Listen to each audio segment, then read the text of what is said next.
Good day, everyone. I am Kevin T. Lagat, Assistant Professor from Biliran Province State University and a graduate student of the Recoletos de Bacolod Graduate School, class of 2026, with a degree Doctor of Education, major in Teaching Social Science.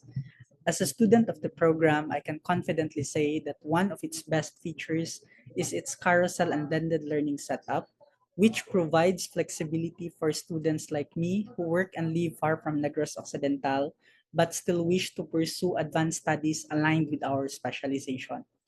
I also chose RBGS because of its highly competent faculty members who are not only excellent educators but also have strong research background. The university also promotes a strong research culture through its accessible library resources, subscription to online databases, and its internationally indexed journal, the Philippine Social Science Journal.